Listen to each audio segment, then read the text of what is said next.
Ale tuntu mahian pusama sarmun kan ngai thale theidona lomom hlein ka hria kan han re wangwanga amapo anjin khothonga hejaina hun thade mai kan han dei le dona kolom hle mai te chuan thupu kan lu mai ka channel hi like subscribe comment share kha khongain en tu te ngai thatu ten miloti sakle turin khongain da karon dile ni te chuan enu moi roll book ka kom lo ngai thathin ten ama lo sumle pai ten lo tan pui thina kalom em maya kini channel te in lo tira tin kan me kom ten lo du sak thina in chung alom thu ko soya pathian in le tam takin mala so mang cheu ti kha karing tla tani ale pusam che baile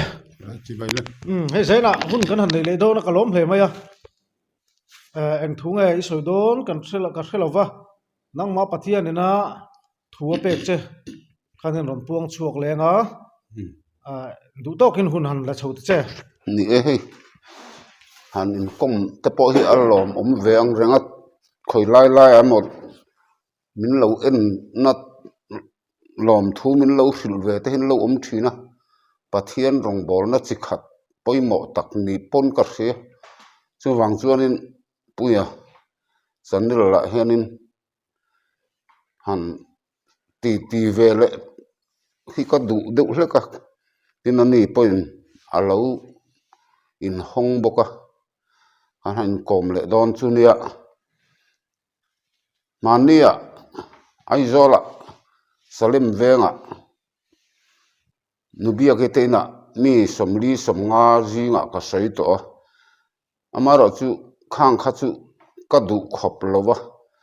henga I chon a en tuan thattum chon sing don lai te pron ena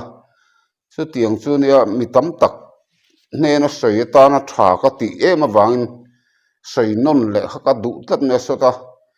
pe ka sei nia sot zai khom na khan keima po hian sei tha ka interior ma kha tiang chi kha chu ka sei thiam to kher lawanga I soi no hun khoya mo salim venga aizol salim venga nubia kitena azai khoman ni de umai han zai khoman soma kan zai khoman chuta chon ka soya kal ang renga nuam ang renga enga mochana ram mi pui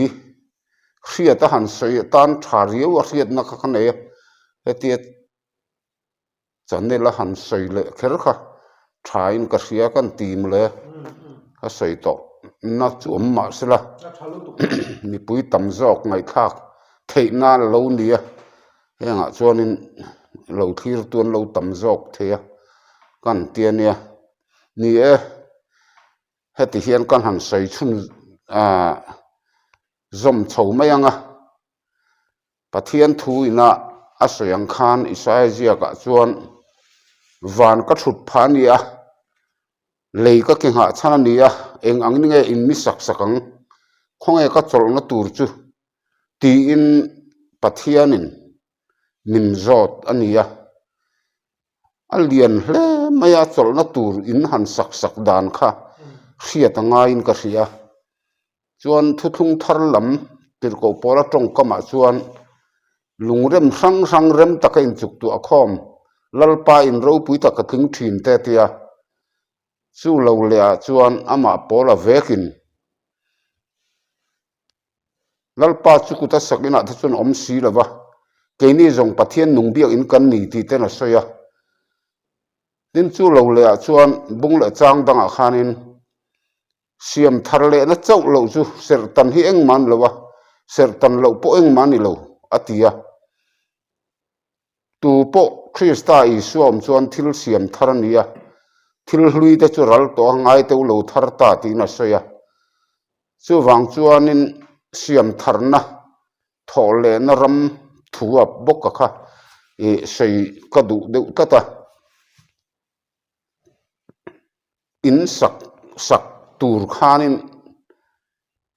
lungrem sang rem takain chuk tu khom lalpa in ro pui taka ting thin tia khanin pathian in kan sak don chuan kuta sak in ni lawa pathian a chen thina wangin ama mi te lung rual na la in rem na hian pathian chu a chawlin a chenga a thlamwangin a ngam pathina lung rual lo na hmuna in rem lo na hmuna pathian a chawlin a cheng theilowa a thlamwangin a ngam palowa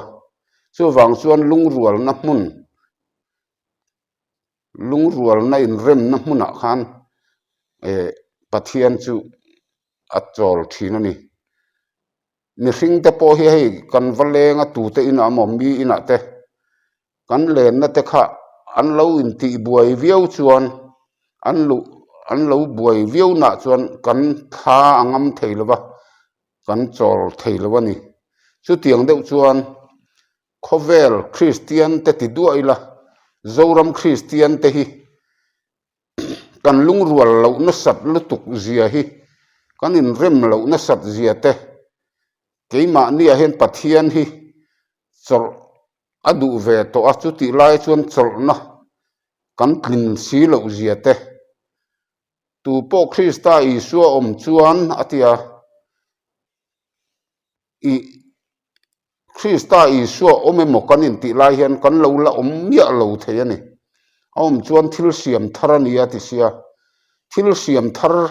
ani a thil hlui te chu ral to ngai te lo thar ta tia chu siam thar na nun thara chuan lung rual lo na om ve theilowa in rem lo na om ve theilowa pathian du dan kha kan du dan ani theu chuan in rem tum po ngai lowa in lung rual tum po ngai lowa in hmangayang utia rot chop po ngai lowa ama chu lung rual na in rem na in hmangai na lo ni zoka ama kan oma ama keima nia om tak zet chuan ama du dan kha kan du dan ani theu si chuan in lung rual lo na om ve theilowa ni chu wang chuan kan ram Christian te pawh hi asa kho pol ho sang atanga kan in lung rual lo na chu thu khat ni sela pol chuak te ngei pawh hi kan in lung rual hlei theilowa nia kal ki sang atama rong bol dan sang te tama pathian in amin ko na ani chuan kan rong bol dan angin mi in rong bol lo ma sela kan in hrethiam zel thina ni midang te hriat thiam na kan neya kan in hriat thiam tlan hian kan in po kan in lung rual thina kan in rem thina chuta chuan pathian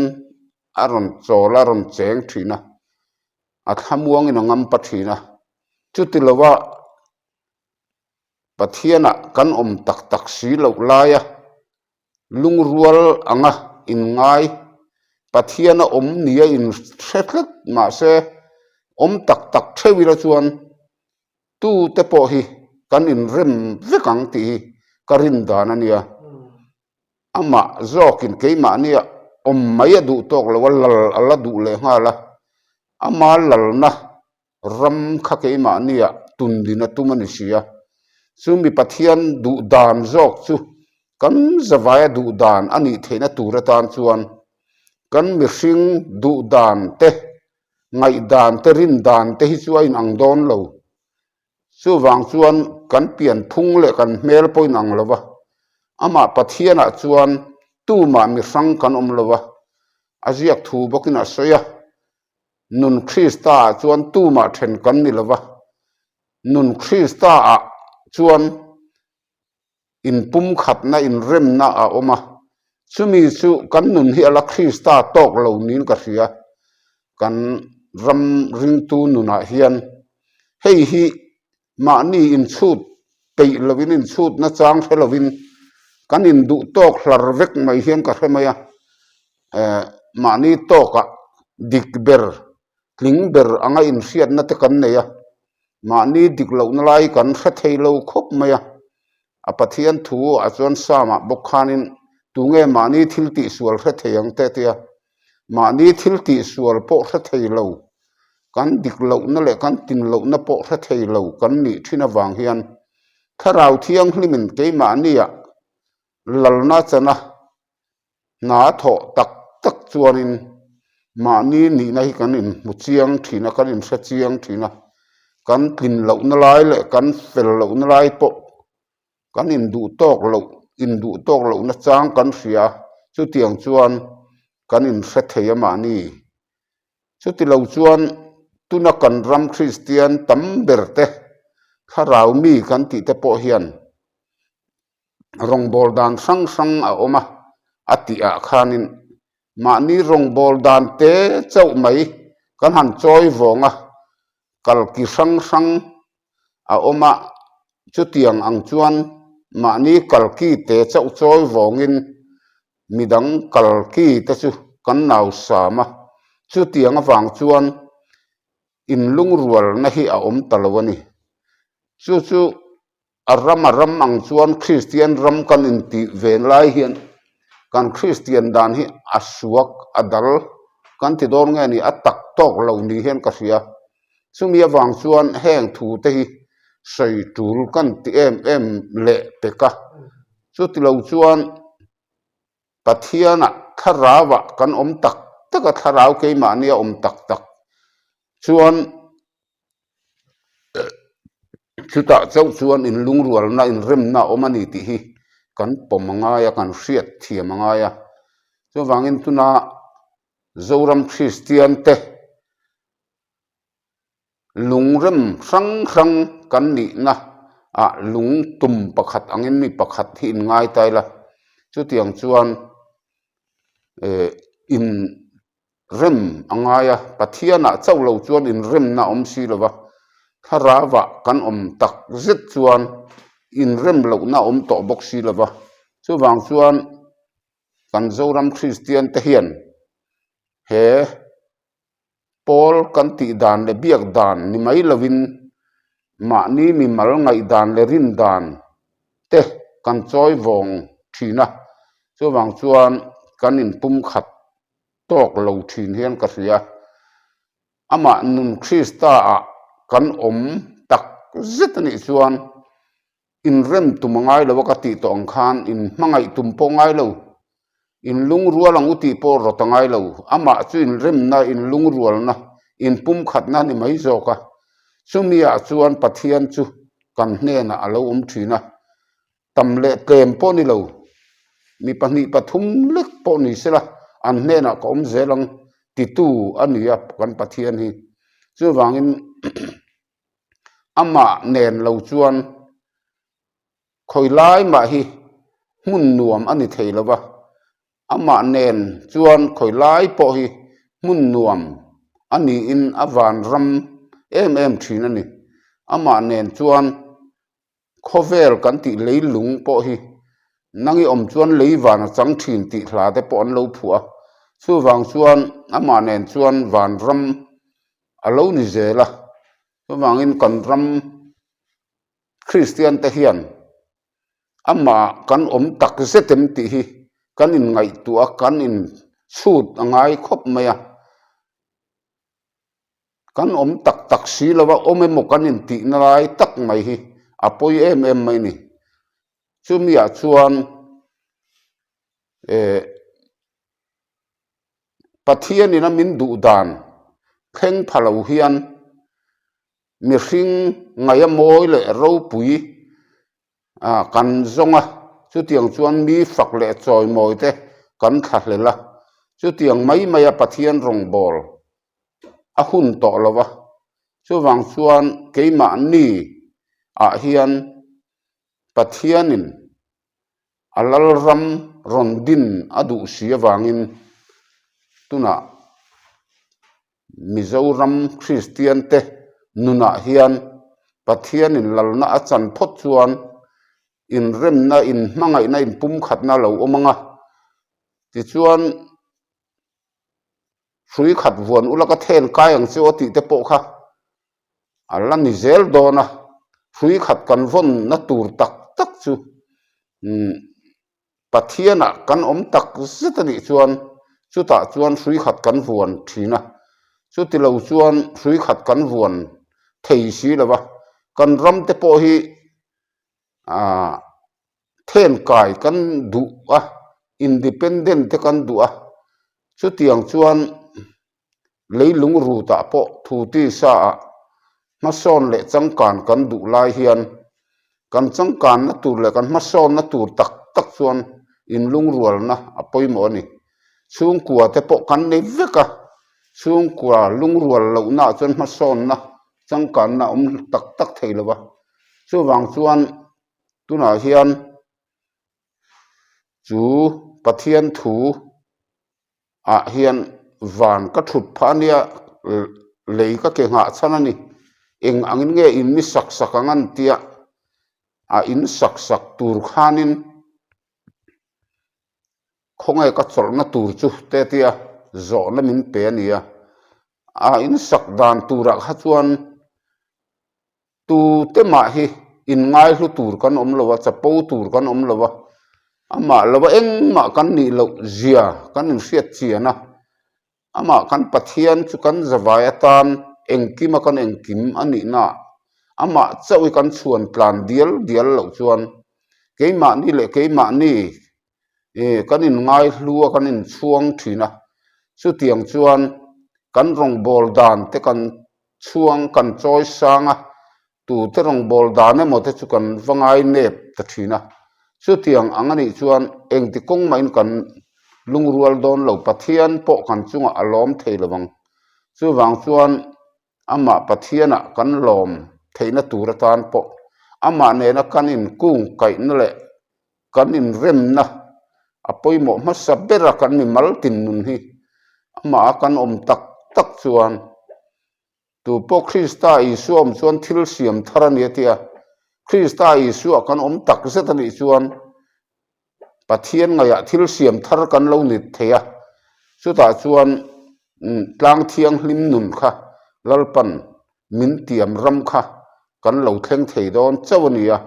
kan mi mal tin nun zo khia poimo a kan kalki te te choi vong lowin ma ni rong bol dan line ringot mai kan han choi sanga chu wang chuan kan ram Christian te hemi konga hian than harangai khop maya kan mi mal tina hian tlatur thitur athi theinan le tlatur atla ka ral tur ral theinan ama zok chu keima nia alo din chua lal na le thu nei na chana ro rel theina tura tan chuan ma ni du dan ni tolwa ama du dan kha kan zawaya du dan ani hun huna in rem tumna om to lovin kan in rem mai don zo ko lo nia chu chu pathianin min ko na sang sanga hian tu ma hi in ngai hlu tur kan om lova mi fel tak reng po kan om buk lova fel lo na kan nei theva pathian fel na ina mi fel min pom na chau lo chuan tu ma hi mi fel tak reng kan om lova kan fel na ber popon chen nang khai angani atiang khan kan fel na hi chu pathian tan thil ten om ania in min in tingai hlu tu min thi chapo tu mai ania kan fel na hi chu wang chuan ama lalpa chu ka fel na ni an la tiang ti ziak ataka kan channa chau lo chuan tu ma hi mi fel tak reng kan om lo tak meva fel tabik riau mo in ti he ol khop maya ka soile thin du chu kan hla phua tu te hian lo phua thiam hi ka tilu tuka i fel na zara kalungai lawang anti hi ama fel na zara kan lungai lo ve ringot chau ania tu te mai po hi keima ni mi hring fel na hi chuan eng ang pon felila pathian in fel min ti zo tak tak lo chu wang chuan lalpa chu ka fel na ni kan ti theina tur tan chuan kan keima ni thewa hian pathiana om angaya pathiana ke ni kan om ngaya tu po Krista Isu a om chuan atiang khan Krista Isu kan om em ti hi ma ni in zo tila in bi chiang ila in en ila in chu tila chu tilo chuan in du tok lo na chang te kan hriat hi angai em maya kan ni tur ang kan ni tok lo zia te hi kan thin lunga kan in pom ngam mangai in ka sia chu wang chuan he kan ram ring tu te nuna hian fel le tha in ti tak takin tling in ti em in kan lo om thina chu wangin tu ma hi kan fel zo lo ani lalpa fel na chuan mi fela min pom ve awang le athisen zara le tharau thiang hlima wangin aba ka pati in kan lo aw ve lom lom chau zo khania su kan mi hring atang ni lovin aman kan fel lo chung mi fela min pom ve sina awang chau hian pathian ma kan in lan ngam ve a kan tling lo chung min thin tir tu ania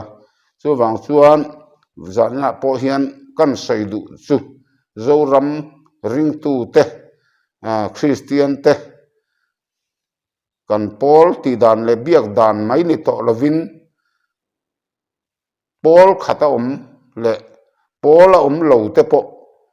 kan in lungrual thei lo zia te kal ki sang kan ne ya kan kalki lo ami te khachu kan in endong ngal ngot zel te hi apoi riau hian ka ria chu wang chuan pathiana chuan tuma mi sang kan lowa thenin kan lowa ama chuan u nau za kan ni vek zo ka pathiana chuan Paul khatin veng tu phan nen kan mai jok thina nia chu wang chuan zoram hi kan har angai khop maya ami mal tinatanga har na kha poimo a tin kan ko san le ring tu sim po hian khati zonga har na chang kan siat lo chuan ti dik bik ti thabik nia kan siat na wang hian midang kha kan wa mutling lo ta thina sumi awang chuan indu tok lova ma ni in sit chunga pathian that na le fel na chau hi rin chan jok tu le chuang turin min du na wang hian keima ni fin na le fel na ni to lovin lalpa chau hi kan rin chan angaya azai kan ngaya ama kan ngai chan angaya engkima ama zai ngai zoka kan ni tin nun te hi poimo em maya ama tri le za na chang kan siata azai kan ngai na pianga keima ni ya hian keima ni du dan kal tlang pui tum na ngot ni lovin lalpa du dan enge ni ti ngai tu na kan ne ngaya adu dan chu kan du dan alo ni ve theina tura tan chuan ama kan angaya kan ni mai lovin ama chu keima ni a oma lal na le thu nei na chana ama na ani ti chu ni kan ti mai na hian ani lo ti chu ni lo kan ti ve mai na tur hian keima ni hian ni san te ni lo san te kan nei thina chu kan ring tu ni dan hi anoi lutuka alle talingin namdang ring tu Christian te chu an tak em maya le lama chuan ti du da nan tuar wang te po ni ka sia zoram chu kan zalen na ma se kan zalen na wang hian kan in kha da khop maya khovel mun sanga ring tu te Christian te pathian na tho mak an ma nia mu tur alo thina chung tianga chuan thi na le hlo kara pathian nungan zuya pathian an bethina nia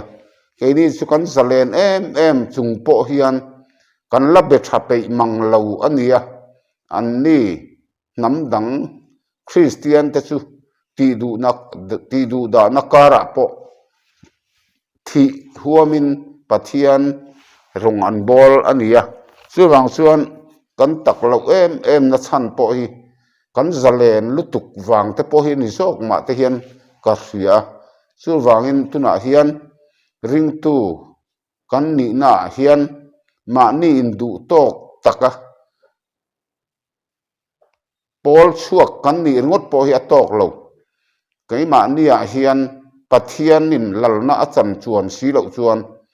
chu wang chuan keipo pol chuak kania ma se ka pol chu hi chuan tla khani chuang lo ka chua chan lalpa ero chu ka chuang tur ania ama du dan ka ngai chang tur ania chu tilova pol chuak kani na lai ringut te hi kain ngai hlut pha mai theya atok silova pol chuak ni mala nun lama kanin tha da em thei thawani chu wang chuan ring tu po pola kan om lo mo pathiana kan omem ti zoka hi tharawa kan omem Krista kan omem ti te hi kanin en chian angai zok ni hen ka ria chu wang chuan tuna kan in ngai dana chuan dik le fel deuh ni a in riat na kan nei thina chu chuan pathian hi kan hnena a thamuang lovin angam palova kan in lungrual thei si lova chu wang chuan ama kan om tak zeta adu dan kha kan du dan ani theu chuan khata kha chun lungrual lo na om ve to lova pathian kan hnena atlang ne langa thamuang ngam panga a cholina chenganga chu ti chuan ama nen chuan khoilai mun po hi awan ram thina ni ama nen lo chuan ka sei to fuwang khan van ram kan ti po hi kan tran ram tur thawania chu wang chuan ama pathian tel lo chuan van ram po chu awan ram thei tak tak don lova chu wangin ka hnena nang om lo la khovel ka tan thina van po ka tran ram tur ominom puiro alo tilom loma siam tu ten khang te kha apoi mo em maya chu wangin lalpa nen a len dun na tak tak le ama kan om tak tak phot chuan ama om tak tak te chu in rem tu mangai lo in mangai tum pongai lo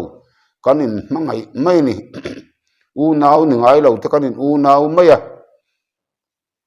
chu wang chuan ama kan om tak tak si lo chuan in rem angin kan langa mi hring mit muam moya lungrual angin kan langa kan chung ril nuna hian in thup atam lutuka chu wang chuan sam ziak tu bokina soya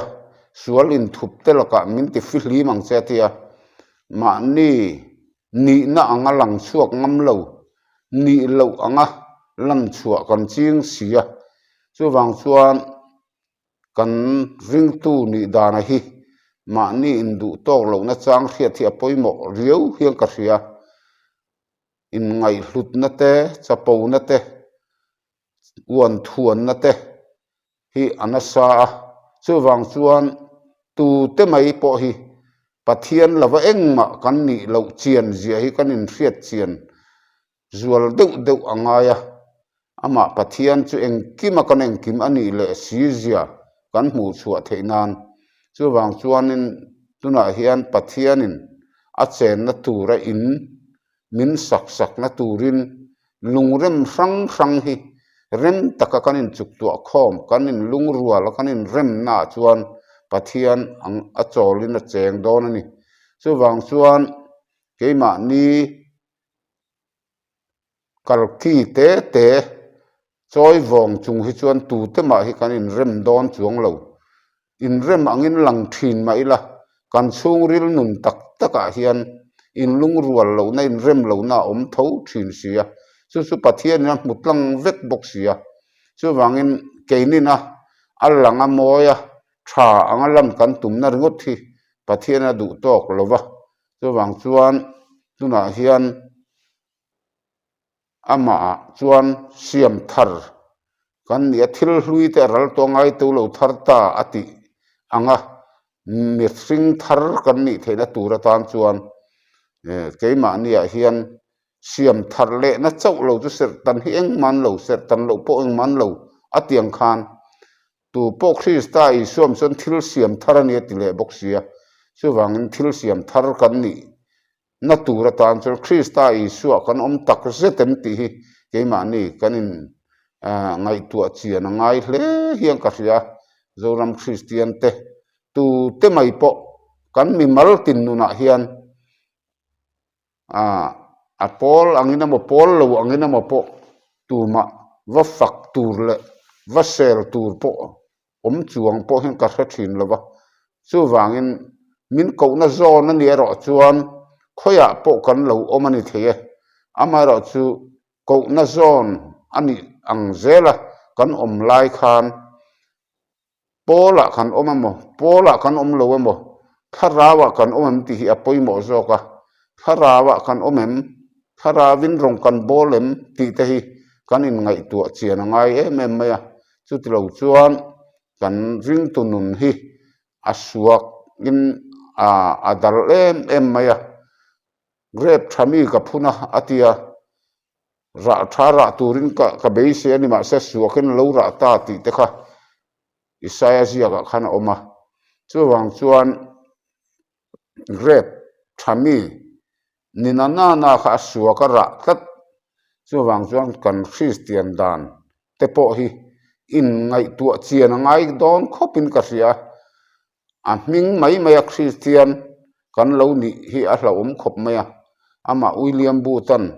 kharau thiang hlim telwa sa khuana Krista telwa Christian na te tia chuwangin Christian na a Christianity a hian kanin oi tleilu tukanga Krista hnung zui mia silava hnung zui anga in chal ringot po kha dot kan sei ani maya ma ni kanin bum ani mai the ni kharau kai huaina koi khat po changdu mia lo Christian in chal tlat te po khan zia nei chuang lo ni chuwangin tuna po hian kharau huai oma piang te pathian fa te niang te tia kharau huain kan omem keima nia pathian kharawin lalna changem ti te po hi kanin chut ngun ngain ka ria kan mimal tin nu na hian chuwang chuan tu ma hi idik lawa in ti tur kan om lo kan mi hring na hi chu tu po hi fel lo na nei tin lo na nei vek kan ni kan thin lung te phei chu Bible ina soidan chuan